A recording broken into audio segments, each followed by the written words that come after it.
Muito bom, amigos, irmãos. Vamos hoje continuar nossa reflexão em Efésios. Hoje é a nossa sétima reflexão e hoje nós concluímos o capítulo 1. Então, se for 7 por capítulo, vezes 6, tranquilo, ano que vem a gente acaba. Nada não vai ser, não. Versículo 1, versículo 18, capítulo 1, versículo 20, até o versículo 23. A gente tem conversado a respeito da salvação que Deus realizou em Cristo Jesus. O Pai planejou perfeitamente, completamente essa salvação. O Filho realizou perfeitamente, completamente essa salvação. E o Espírito Santo aplicou completamente, perfeitamente essa salvação. Uma obra do Pai, uma obra do Filho, uma obra do Espírito Santo, uma obra completa de Deus que foi feita e é feita em nossas vidas. A gente já conversou sobre o fato do mundo sofrer uma crise de identidade porque, antes de tudo, sofre uma crise de paternidade. E muitas vezes essa desorientação paterna é o que tem gerado nas pessoas uma desorientação de identidade. Muita gente não sabe quem é, não sabe de onde veio porque não sabe para onde vai. Não sei qual é a minha origem, não sei qual é o meu propósito, porque eu não sei quem eu sou também, não sei quem é meu pai. E a gente percebeu e conversou sobre o fato de que o pai é o nome cristão para Deus. Nós conhecemos Deus não apenas como uma divindade, mas como nosso pai.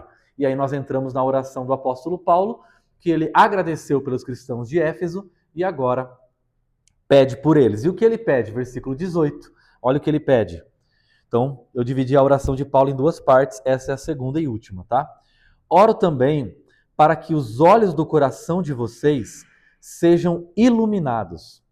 Para que os olhos do coração vão ser iluminados?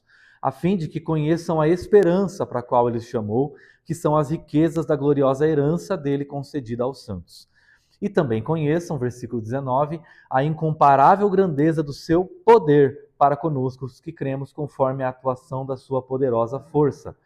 Deus exerceu esse poder em Cristo, ressuscitando dentre os mortos e assentando à sua direita nas regiões celestiais, muito acima de todo governo, autoridade, poder e domínio e de todo nome que se possa invocar, não apenas nessa era, mas também na que há de vir. Deus colocou todas as coisas debaixo dos pés dele e o designou cabeça de todas as coisas para a igreja.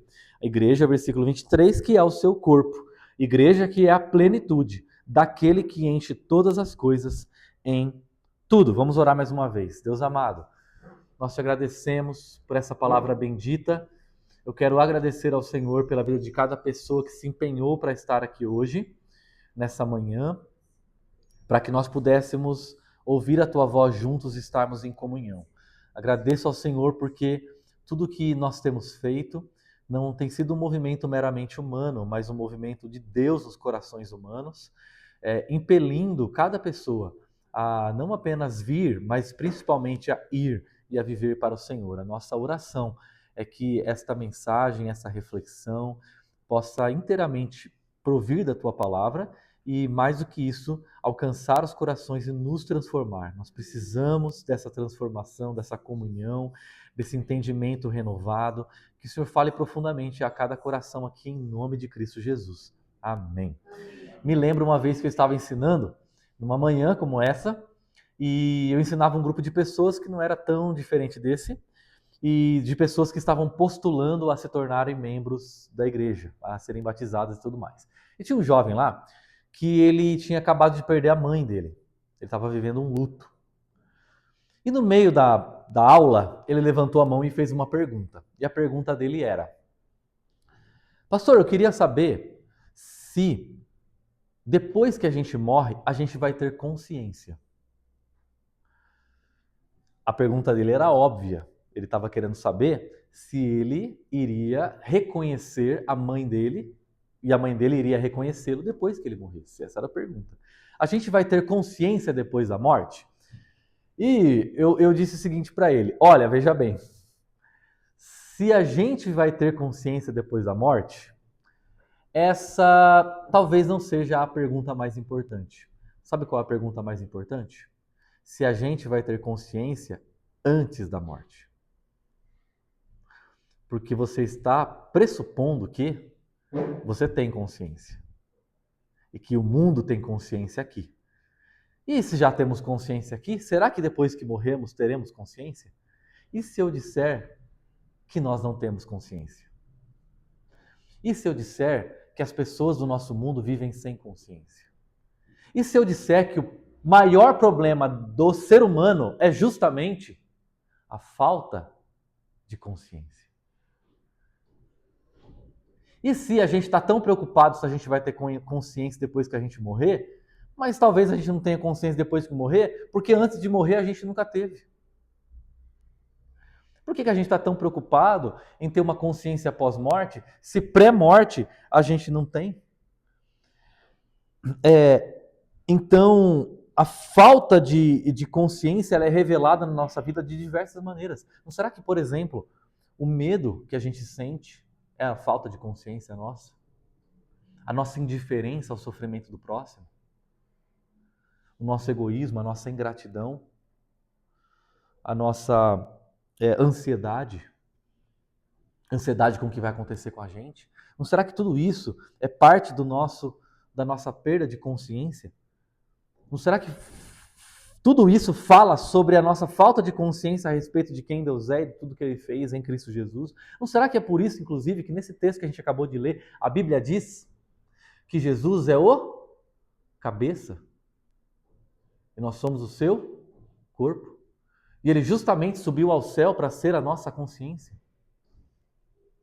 Não será que, enquanto as pessoas estão preocupadas demais em ter as suas almas indo para o céu depois da morte, não é uma preocupação vã? E a gente deveria, antes de tudo, entender que Jesus quer que a gente viva essa vida presente com uma consciência dele na terra, hoje. O que eu quero dizer é o seguinte: às vezes você está tão preocupado que sua alma vá para o céu no futuro, e a gente deveria estar preocupado em traduzir no presente uma consciência do céu na terra. Será que ser igreja não é justamente recobrar a consciência? Alguém definiu igreja assim para você na sua vida? Ser igreja é você recuperar a consciência. Muitos líderes religiosos estão preocupados não com consciência, estão preocupados com comportamento. A gente vai às igrejas para ouvir: o seu comportamento está errado. Você precisa aprender a se comportar. É assim, assim, assim que você vive. É assim, assim, assim que você deve falar. É nesse lugar que você deve ir. E nesses outros lugares você não deve ir. E aí a religião está preocupada demais em moldar, em regrar um comportamento. Mas o apóstolo Paulo parece que quando ele ora pela igreja, ele não ora dizendo que os cristãos de Éfeso se comportem bem. Ele ora que os cristãos de Éfeso tenham uma consciência transformada.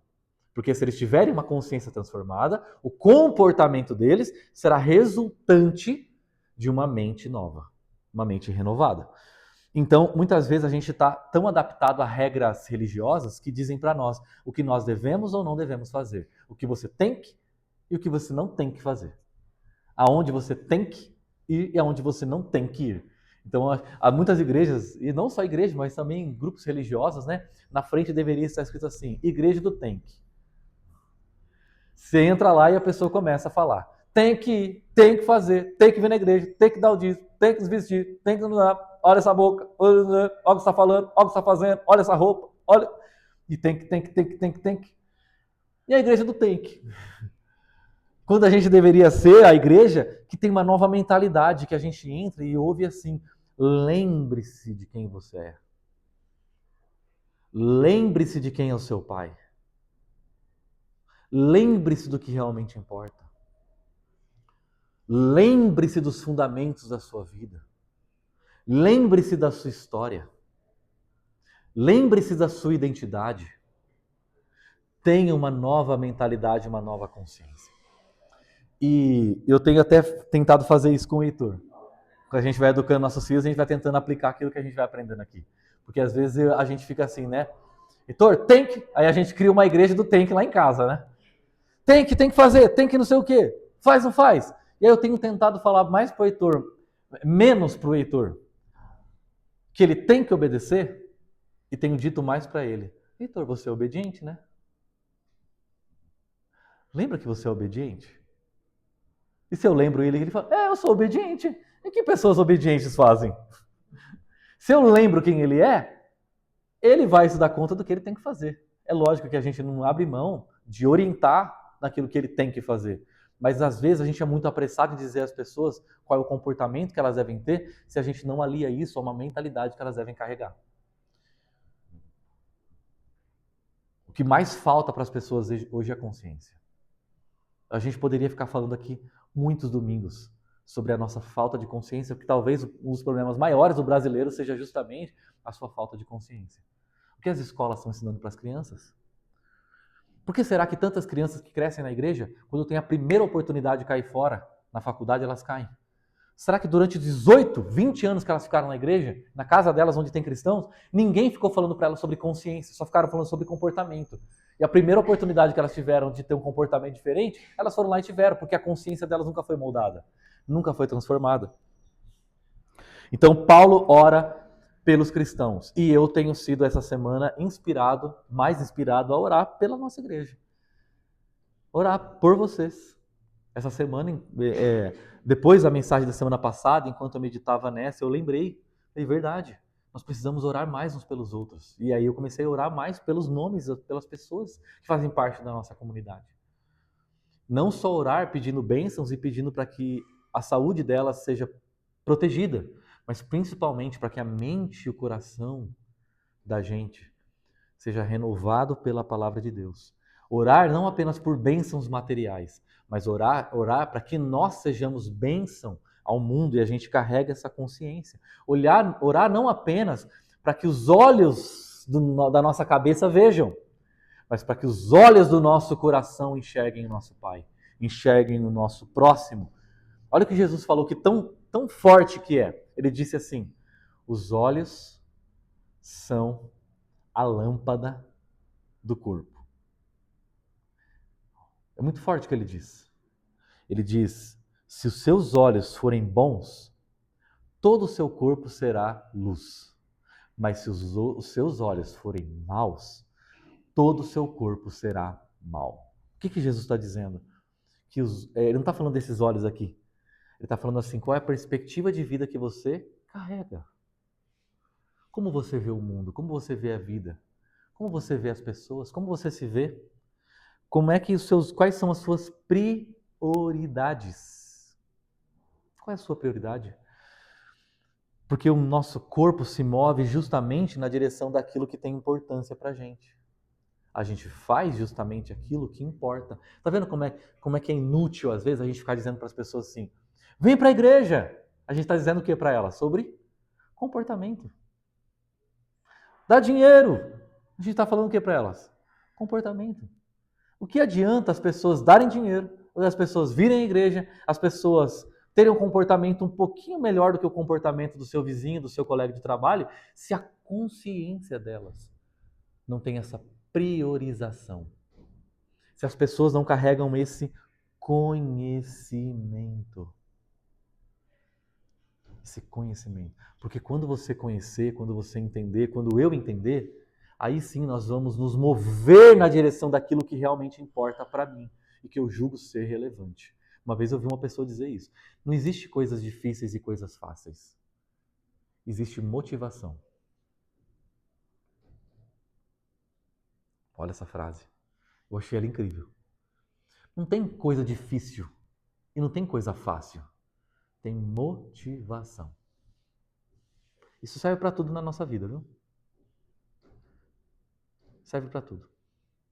Existe uma pessoa ter a motivação correta no coração, os olhos do coração dela serem abertos para aquilo de tal modo que quando ela faz aquilo, ela diz, eu estou vendo isso me move, é por isso que eu faço, é por isso que eu me envolvo, é por isso que eu me dedico, isso não é difícil para mim. E aí eu comecei a pensar justamente em quais são as narrativas que dominam a sua mente. Quais são as narrativas as verdades que povoam o nosso coração e a nossa mente. Algumas delas. Individualismo. Eu estou dizendo assim em relação às pessoas de fora, não é a gente, né? Não é nós, é o outro. Quais? Uma pessoa individualista é aquela pessoa que o tempo todo está dizendo para si mesma: você precisa se realizar, siga o seu coração, construa a sua marca. As pessoas nem usam mais marca, elas falam o seu branding, a sua marca pessoal. Preocupe-se com você. E aí, esse individualismo dominando a mente das pessoas tem feito com que as pessoas vivessem de modo cada vez mais comparativo. Elas se comparam com os outros para ver se elas estão à frente ou estão atrás. Elas começam a se tornar pessoas ansiosas. Elas começam a se tornar pessoas solitárias. Outra narrativa da mente, a do materialismo. Você é o que você tem. Você é as suas posses. Você é o seu poder de compra. Você é o seu estilo de vida. E as pessoas, quando elas são dominadas por essa narrativa, elas começam a se tornar pessoas gananciosas, utilitaristas e até preconceituosas. Quem é que faz parte do nosso grupo, do nosso círculo de amizades? E se eu for visto andando com essa pessoa? E se eu for visto saindo com essa pessoa? Com quem eu quero tirar foto para sair no meu Instagram? Com essa pessoa que tem posses e marcas e o nome? Ou com essa pessoa que é anônima, pobre? E as pessoas começam a pensar sobre esse tipo de coisa, começam a ter preconceitos em relação ao outro. Outra narrativa, produtividade. Vê como essa narrativa é muito forte, muito poderosa no nosso tempo. Você é aquilo que você desempenha. Você vale tanto quanto você produz. Você é a sua performance, você é o seu desempenho, você é as suas conquistas. O que você conquistou até hoje, você precisa ser útil, você precisa ser eficiente, você precisa ser relevante. E talvez seja para essas pessoas aqui, quando essa narrativa domina os corações, quando a pessoa se vê impossibilitada, quando a pessoa se vê improdutiva, para ela é a morte. Porque ela é o que ela produz. E se ela está improdutiva, então ela não vale nada. E aí a pessoa começa a ter, essas pessoas normalmente que se movem pela produtividade, elas começam a se tornar pessoas, elas estouram. As pessoas têm um nome, burnout para isso, não é um nome? Mas é um colapso mesmo, não aguenta. É aquele motor de carro que está funcionando há tanto tempo acima da sua capacidade, que chega uma hora que ele estoura, ele rompe. E é o corpo e a mente diz para nós, para, chega, deu. Porque essa pessoa acredita que ela vai valer mais à medida que ela produzir mais, que ela desempenhar mais, que ela realizar mais. E essa pessoa sofre um colapso. Outro, prazer. Muito próprio do nosso tempo também. A pessoa que diz, você merece ser feliz agora. Hoje, a vida é feita para ser aproveitada, curtida ao máximo. Então, curta. Uma vez eu vi uma pessoa que chegou no pastor, não foi para mim, tá? Mas chegou nesse pastor, a mulher, e falou assim: pastor, eu tô me divorciando do fulano. Por quê? Ah, porque quando eu chegar nos meus 60, 70 anos, eu vou olhar para trás e vou dizer para mim mesma: você ficou presa nesse casamento, você não curtiu a sua vida? Eu quero poder chegar nos meus 60 e 70 anos e poder dizer: eu curti a minha vida e talvez esse casamento tenha me impedido de aproveitar a vida no seu máximo. Olha a narrativa que ela está alimentando. Olha como ela vai avaliar a sua vida no final. A gente chegou no final da vida, a gente olha para trás. Como é que a gente olha para trás e diz: realmente a minha vida valeu? Olha o critério que as pessoas usam. O quanto de prazer eu consegui ter. Normalmente são pessoas superficiais, normalmente são pessoas que se endividam, normalmente são pessoas amarradas a vícios, pessoas que não têm propósito maior do que o momento, o instante. Não é interessante, né, que a rede social mais badalada do nosso tempo seja uma rede social que tem por nome Instagram. A valorização do instante. Olha que inversão interessante. As pessoas querem eternizar o instante. Elas deveriam estar fazendo o contrário. Elas deveriam estar focadas em presentificar o eterno. Esse é o chamado da igreja. Não é em eternizar o instante. É tornar presente aquilo que é eterno. Tornar histórico aquilo que é verdadeiro no céu. E último, esse aqui não é tão forte não. Ainda mais rede social, né? A sede das pessoas por reconhecimento. É aquela pessoa que acorda pensando. Essas narrativas, gente, elas não estão na consciência das pessoas, elas estão na inconsciência, tá? Ninguém diz isso para si mesmo, conscientemente, ok? Ela diz: olha, eu preciso ser valorizado. As pessoas não estão me valorizando o suficiente. As pessoas não estão me reconhecendo o suficiente. As pessoas do meu trabalho não estão reconhecendo o meu esforço. As pessoas precisam aprender a me valorizar. As pessoas precisam aprender a me aprovar. As pessoas precisam ver tudo que eu tenho feito e me aplaudir. Tem tudo a ver com a rede social, a necessidade das pessoas de serem aceitas. Qual que é o grande drama e a consequência de uma pessoa que vive moldada pela narrativa do conhecimento? Ela começa a se tornar temerosa de ser rejeitada. Uma rejeição para essa pessoa é o fim do mundo. O fim do mundo. Olha como essas narrativas têm moldado a nossa geração. E são narrativas que vão obscurecendo, cegando a vida humana. E as pessoas passam a ver só aquilo que está perto, só aquilo que está diante delas. E o chamado de Cristo é o chamado para a gente ter uma nova ótica, uma nova maneira de enxergar a vida e de enxergar o outro. E aprender a ver a vida a partir da ressurreição e do reinado de Cristo, é ter essa consciência. Eu pertenço a Deus. A minha vida é dele. Eu sou dele e eu sou amado por ele. Quem está no trono da história, quem está no trono da minha vida é o nosso Pai. A minha alegria está nele. Eu vivo por ele. Eu não preciso provar para as pessoas o meu valor. Eu não preciso provar nem para mim mesmo o meu valor. Porque eu sou aquilo que o meu Pai diz que eu sou. Eu sou aceito por Deus não pelo que eu realizo, não pelo que eu pareço, não pelo que eu tenho, mas por aquilo que eu sou. E agora eu uso a minha vida para manifestar o reino dele. A minha herança está guardada. E guardada em um lugar que eu não preciso ficar protegendo, porque essa herança está muito bem protegida e guardada. Não existe crise econômica, não existe doença. E não existe nada que possa acontecer comigo ou com você que vá fazer a gente perder o nosso valor, porque a minha vida está alicerçada em Cristo. Ele é a minha rocha, Ele é o meu Senhor e eu não vou ser abalado.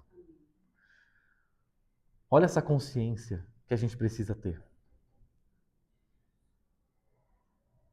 Aquilo que eu sou não pode se perder. Aquilo que eu tenho não pode se dissolver.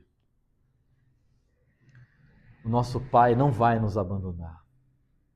A nossa vida está bem segura e fortalecida naquele que morreu e ressuscitou por nós. E agora está assentado no céu. Então, como é que a gente vive com os olhos do nosso coração iluminados? E aqui ele traz para nós duas verdades. Olha o que o versículo 18 diz: a fim de que conheçam a esperança. Qual é a esperança cristã? Qual é a esperança dos cristãos? Qual é a esperança dos santos? Qual é a esperança da igreja? Ele descreve para nós as riquezas, eu acho linda essa palavra, as riquezas da gloriosa herança. Ele está dizendo é algo que é muito maior do que aquilo que o ser humano pode conquistar. Se os meus olhos estão iluminados, eu tenho esperança. Se os seus olhos estão iluminados, você tem esperança. E esperança não é otimismo, bobinho, ingênuo. Esperança cristã é uma convicção, é uma certeza realista. Não é você dizer, vai dar tudo certo. Você dar aquele tapinha no ombro e falar assim, vai dar tudo certo. Vai ficar tudo bem. Não é essa ingenuidade de negar as dificuldades da vida. É a convicção que diz, ainda que dê tudo errado, nós não vamos dar errado. Porque a nossa vida está em Cristo. E Cristo já deu certo. Cristo já deu certo. Se nós estamos nele, não tem como a gente dar errado. Porque nós estamos fundamentados nele. Então não é um desejo forte, uma expectativa ardente. Não é, eu quero muito. Vamos reunir aqui todo domingo para a gente poder fazer uma corrente positiva de desejo que vai dar tudo certo e vai acontecer tudo de bom? Não, não é isso.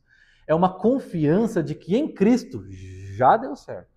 E Cristo já ressuscitou. E eu tenho certeza de quem eu sou. E eu queria trazer para vocês aqui, esperança. Esperança. Essa é a certeza. Quando eu leio a palavra esperança, eu não leio desejo, eu não leio expectativa, eu leio certeza. A esperança cristã não é uma força de vontade. A esperança cristã é uma convicção que nós carregamos daquilo que Deus realizou em Cristo. Alguns versículos para a gente fortalecer esse entendimento. Romanos 8,17 diz: e se somos filhos, também somos herdeiros de Deus e co-herdeiros com Cristo. Se de fato sofremos com Ele, também com Ele seremos glorificados. Ele está falando de uma participação, a gente não é espectador. Co-herdeiro, ele está dizendo que agora nós somos participantes da sua natureza, participantes da sua nova criação. Apocalipse 21, 3. Eles serão os seus povos. O próprio Deus estará com eles e será o seu Deus. Está falando sobre a realidade final. Depois da volta de Cristo, quando todas as coisas forem restauradas, o que vai acontecer? Eles serão seus povos. Deus vai vir para habitar conosco para sempre e Ele será para sempre o nosso Deus. Então a nossa herança futura não é rua de ouro. A nossa herança futura é um relacionamento restaurado com Deus Pai. Eu me lembro sempre dessa história do filho pródigo, que foi de um menino que achava que a herança dele era o dinheiro do pai. Aí ele falou: pai, dá minha herança. Ele estava pedindo o quê? Dinheiro. Dá minha parte do dinheiro aí que está lá na conta, lá nossa, aquela poupança lá que está rendendo, pega a minha parte e me dá. Ele foi lá, pegou o dinheiro e sumiu com esse dinheiro e torrou todo o dinheiro dele longe do pai. E olha só como as narrativas, embora ele estivesse na casa do pai, a narrativa que povoava sua mente eram narrativas de materialismo, individualismo, prazer, desempenho. E qual é o resultado disso? O que acontece com esse menino? Ele se vê sozinho, aprisionado, na miséria. E quando ele está lá no fundo do poço, ele começa a se lembrar da casa do pai. E ele decide voltar. Quando ele volta para a casa do pai, ele não é recebido como escravo, mas ele é recebido como filho, que é o que ele sempre foi, mesmo na sua falta de consciência. A falta de consciência dele levou ele para o chiqueiro. Mas ele nunca deixou de ser filho. Existem tantos filhos por aí que não têm consciência de filhos. Estão lá se embrenhando no chiqueiro. Quando eles voltarem para casa, nós seremos os braços do pai que vão dizer: você é filho. Sente-se que tem um lugar na cadeira aqui para você. E ele é recebido como filho.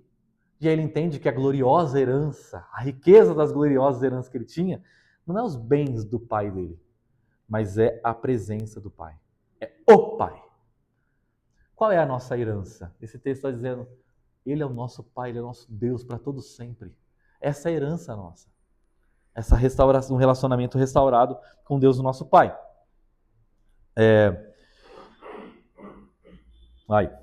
Apocalipse 21, 4. Ele enxugará dos seus olhos toda lágrima.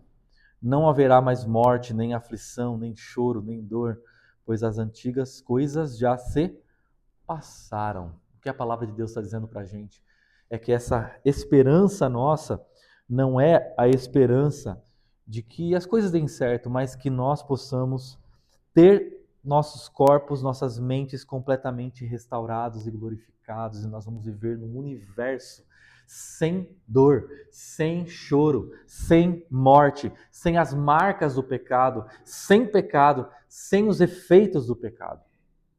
Isso tudo me faz lembrar da história de Abraão. Não sei se você se lembra dessa história, mas olha como tem alguns detalhes que só vêm quando a gente repete as histórias, né? Quando Deus chamou Abraão, ele era um homem muito rico. E Deus falou o que para Abraão? Sai da casa dos seus parentes. Ele era um homem muito rico. Quando você é rico e as coisas estão dando certo, como é que a gente não mexe no time que está ganhando, não é verdade? Você está ganhando dinheiro, você está rico, está tudo bem, por que você vai mexer? E Deus fala com ele assim, Abraão, sai daí. E vai para uma terra que eu vou te mostrar. E Abraão sai da terra dos parentes dele, pega lá, junta as trouxas dele e vai. E vai. E quando ele vai para uma terra que Deus fala, eu vou te dar essa terra. Gente, presta atenção nessa história. Abraão, onde você colocar a planta do seu pé, vai ser seu. O que Abraão faz? Às vezes eu penso isso. Né? Se Deus fala para mim assim, onde você pôr a planta do seu pé é seu. O que eu começo a fazer? Eu viro um maratonista, rapaz. Não é verdade? Eu viro maratonista. Olha lá, ó, Natália. Hã? Pensou? Eu não ia ficar correndo no meu lugar, não. Você ia ver eu correndo, mas não para mais de correr, porque não, Deus falou que vai me dar. E Abraão vira tipo um maratonista, assim. Ele vira um peregrino, um nômade. E começa a andar. Anda em tudo. Ele compra uma terrinha lá para ele poder ser enterrado. E é onde ele é morto, enterrado, e é onde ele enterra a esposa. Vou fazer uma pergunta: Abraão recebeu essa terra? Não. Não recebeu. Você já tinha parado para pensar nisso, que ele não recebeu? A terra que Deus prometeu e ele pisou, não recebeu. E o filho que Deus deu, Deus mandou matar. A Bíblia às vezes tem umas ironias, não é verdade, gente? E aí ele está lá andando e ele morre. E a Bíblia fala lá em Hebreus o seguinte, ele esperava a cidade que tem alicerces, cujo arquiteto e construtor é Deus. Se Abraão tivesse recebido aquela terra, não sei se vocês ficaram sabendo, parece que teve uns mísseis rodando lá essas noites passadas aí. Essa é a terra que Deus tinha prometido para Abraão lá. Ou melhor, que Abraão ou a gente acha que foi. Mas a terra que Deus prometeu para nós não tem míssil. Não tem gente brigando, estourando, explodindo, roubando, destruindo. Não tem morte, não tem dor, não tem choro. Essa é a terra. Eu acho linda essa expressão, uma cidade que tem alicerces. Uma cidade que tem alicerces. Peraí, a nossa tem alicerces. Deus olha e fala, não tem. Essa cidade que vocês estão pisando, essa casa onde você mora, essa mansão que você construiu, não tem alicerce. Frágil. É como se Deus estivesse dizendo, a cidade que eu tenho para vocês é tão sólida que fazem as mansões de Araraquara parecerem cortiços. Cortiço. Mesmo porque nós vamos pisar naquilo que é mais precioso para nós hoje. Quando a Bíblia fala rua de ouro, ela está querendo dizer isso. Que não vai valer nada. É lixo, é nada. Porque fala a verdade. Se você fala assim, não, vai ter rua de ouro, o que você faz? Deixa eu arrancar umas lasquinhas dessa, né? Imagina, você dá para os brasileiros rua de ouro, o que vai acontecer no dia seguinte, gente? Se até os cobre o pessoal rouba, né, meu pai? Se até o cobre da energia o pessoal rouba, imagina a rua de ouro. Não, essa é a leitura que o Humberto acabou de dizer. O ouro vai ser tão insignificante que a gente vai pisar nele. Que vai ser algo pobre. Se você fala assim, você tem ouro, eu falo, nossa, é pobre, né? É ouro que você tem? Você é meio miserável ultimamente? De tão valioso, grandioso e glorioso vai ser o mundo em que nós vamos habitar, o corpo que nós vamos carregar, a mente que nós vamos ter. É isso que Deus chama, essa é a esperança. E olha que lindo isso. Bendito isso aqui, ó, é a saudação que o apóstolo Pedro faz na carta dele. É meio irmã da saudação aos Efésios. Bendito seja Deus que nos regenerou para uma esperança viva. Esperança viva é uma certeza. Por meio da ressurreição de Jesus Cristo dentre os mortos, para uma herança que jamais poderá perecer, macular-se ou desvanecer. essa herança está guardada nos céus para vocês. Quando a gente, o que Pedro está querendo produzir em nós? Lança fora a ansiedade, lança fora o medo, lança fora a insegurança, a solidão, porque essa esperança se traduz hoje na nossa vida em convicção, em alegria, em certeza, em pertencimento, em amor, em generosidade, em comunhão. Eu não tenho problema em doar, porque eu sei que o que eu tenho não pode se perder.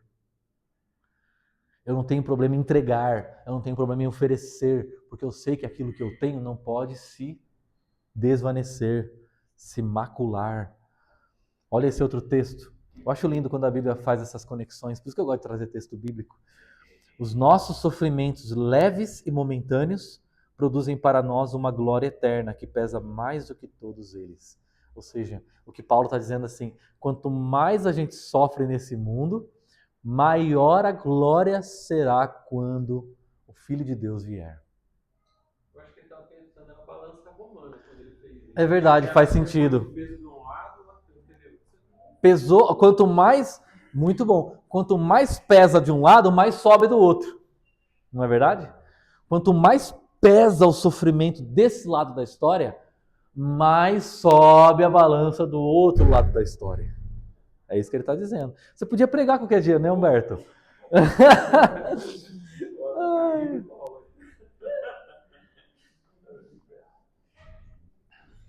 Ai, ai. Eu produzo, a nosso sofrimento vai produzindo um propósito. E olha só outra coisa que ele traz aqui. Se seus olhos estão iluminados, você tem esperança. Se seus olhos são iluminados, você recebeu poder. E olha só essa palavra poder nas igrejas, como ela é usada, né? A igreja do poder. Tem umas igrejas que tem o nome poder, né? Será que eles estão dizendo o que Paulo está dizendo? Vamos ver. Para que vocês conheçam a incomparável grandeza do seu poder para conosco, os que cremos, conforme a atuação da sua poderosa força. Eu acho impressionante que ele usa essas expressões assim, a sua força poderosa, é tipo a sua força forte, né? Meio uma redundância que Paulo está usando proposital. Aqui ele vai usando vários sinônimos. Sinônimos. O que são sinônimos? Todo mundo sabe o que é sinônimo. São aquele campo semântico de palavras que são parecidas, pertencem à mesma realidade. Ele diz força, energia. Ele usa 4 palavras no grego aqui que são palavras que têm mais ou menos a ver com a mesma coisa. Força, poder, energia, atuação, realização. É o que Deus está fazendo. Não é uma força de vontade. Não é um poder genérico. É um poder que realizou as 2 coisas mais grandiosas da história. Quais são elas? Paulo fala aqui. Esse poder realizou o quê? A ressurreição de Jesus Cristo dentre os mortos e a ascensão de Jesus Cristo à direita de Deus Pai. O que esse poder fez, em outras palavras? Ele quebrou as cadeias do túmulo e esse poder colocou Jesus no maior posto de autoridade do universo. Então, o que esse poder fez? Pegou o homem mais humilhado, na posição de maior vexame, morte, o corpo dilacerado, furado e destruído num túmulo, e tirou esse homem de lá e o colocou no posto de maior autoridade do universo, que é ao lado, à direita de Deus Pai.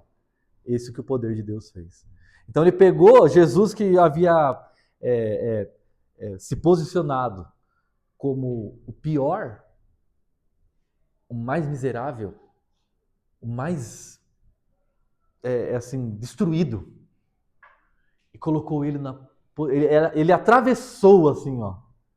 Eu gosto muito daquele texto que diz: tenham em vocês o mesmo sentimento que houve também em Cristo Jesus, porque ele, subsistindo em forma de Deus, não usou como usurpação ser igual a Deus, antes a si mesmo se esvaziou, assumindo a forma de homem, reconhecido em figura humana, a si mesmo se humilhou, tornando-se obediente até a morte, e morte de cruz. É feio mesmo.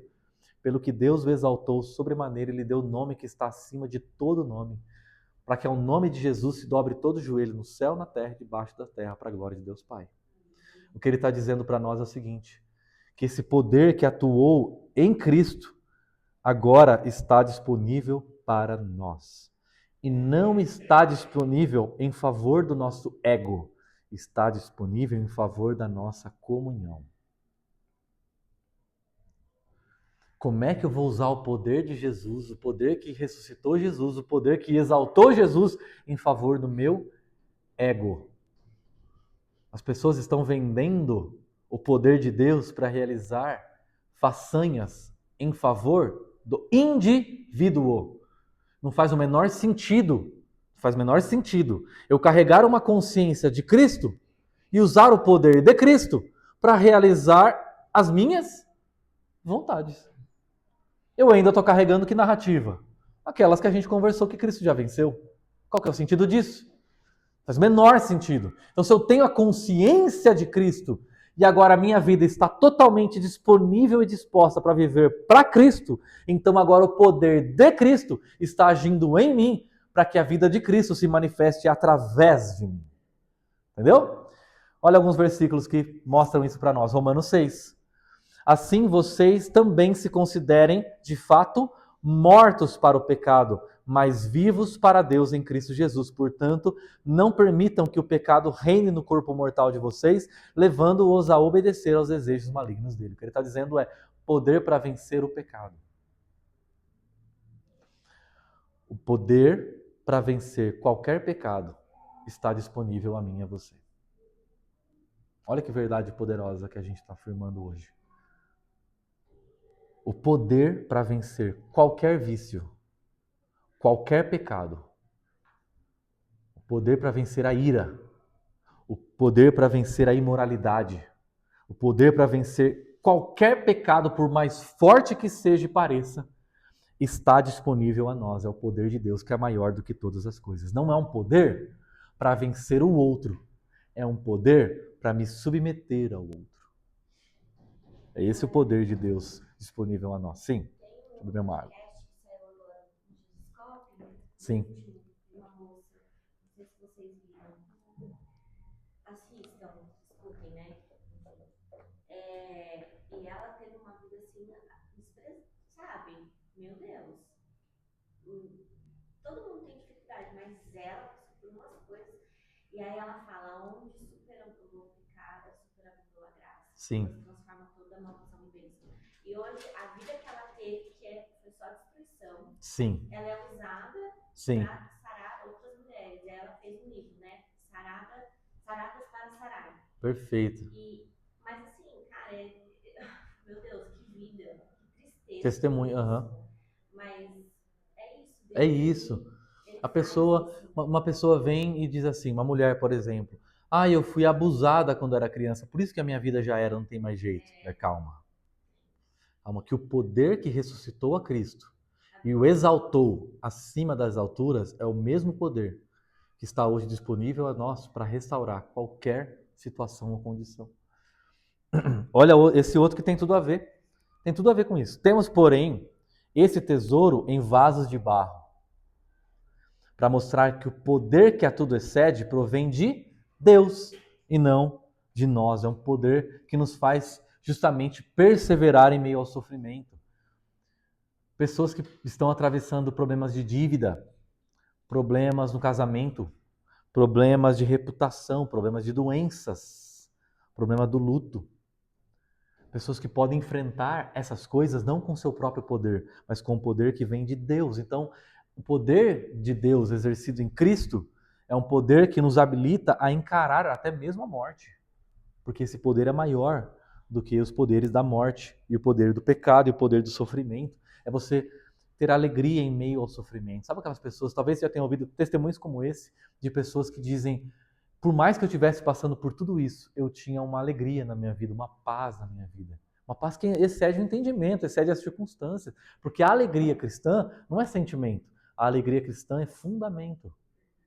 Não é um sentimento que vem para me acalentar. Não, é uma alegria que vem para me sustentar no meio da dor e do sofrimento. Parece ser muito teórico falando, mas quando a gente atravessa essas coisas, que a gente diz, Senhor, eu quero ter a tua alegria, a tua paz, o teu fundamento. Me lembre da minha herança, me dê esperança, me dê convicção. Age com o teu poder em minha vida. A gente ora e pede oração, compartilha como a gente tem feito no grupo.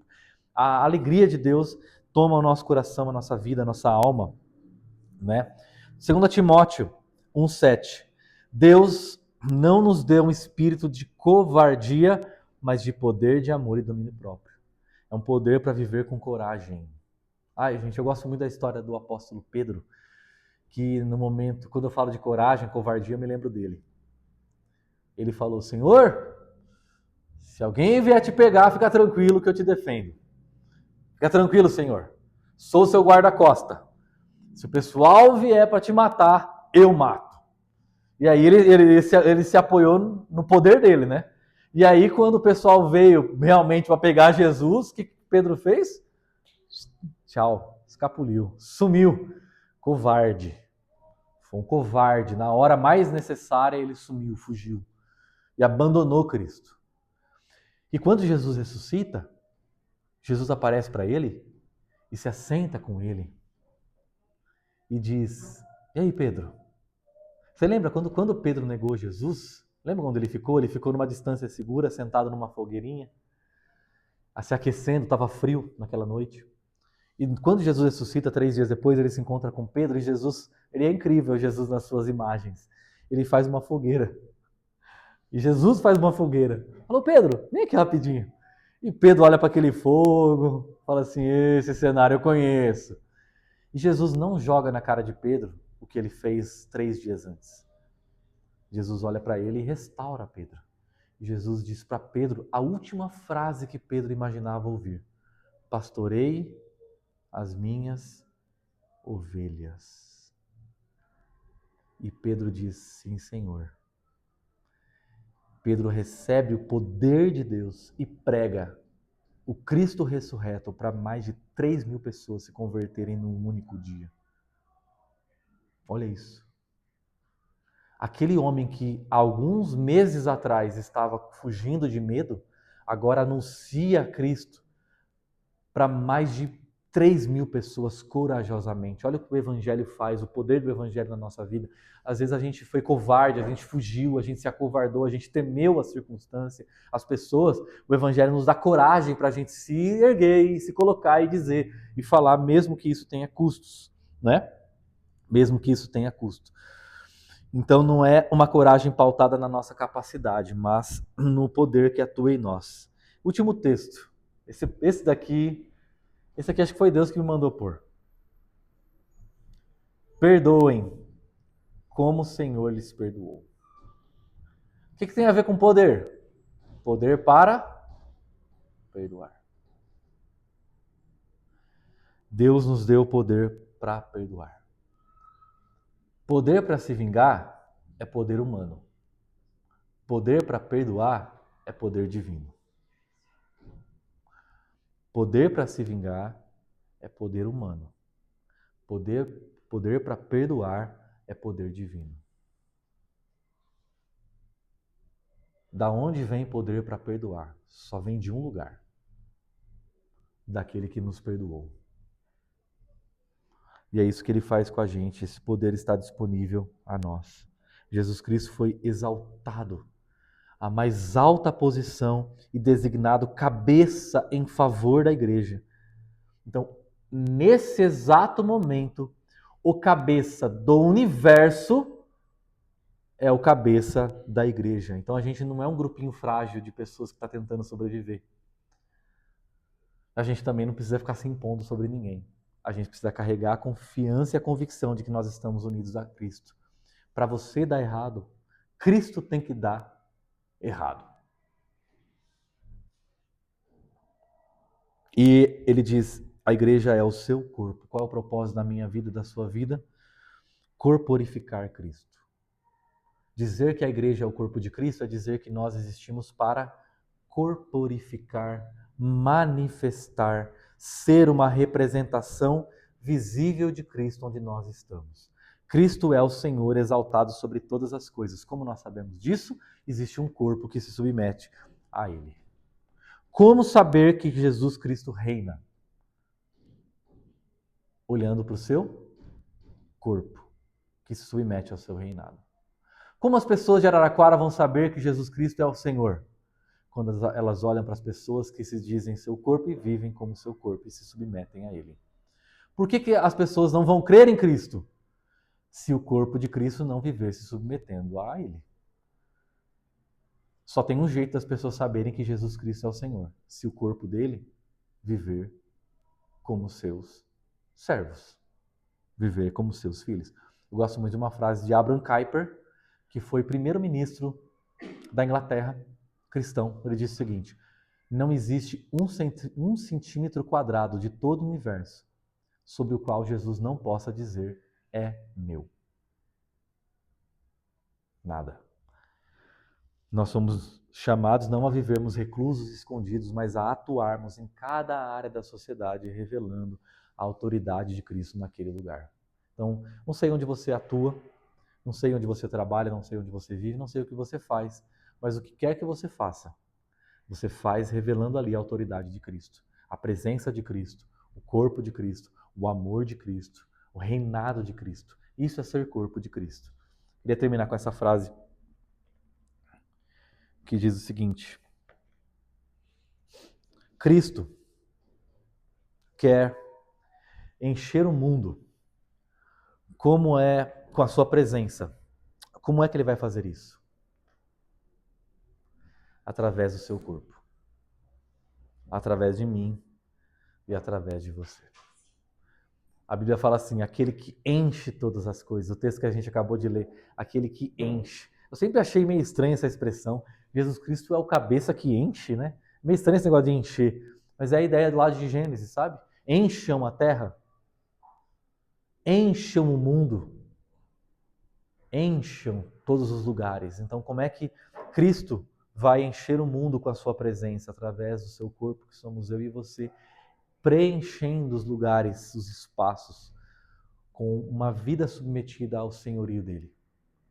Então você chega lá na sua casa, você chega lá no seu trabalho, você chega onde você vive, onde você está, e você diz, bom, Jesus, o Cristo chegou aqui agora através de mim, através da minha vida, através da minha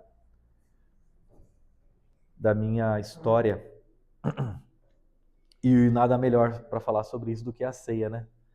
Hoje nós celebramos a ceia do Senhor, que traz justamente o corpo de Cristo. O corpo que nós celebramos juntos enquanto nos reunimos para sermos o corpo de Cristo aonde nós estamos.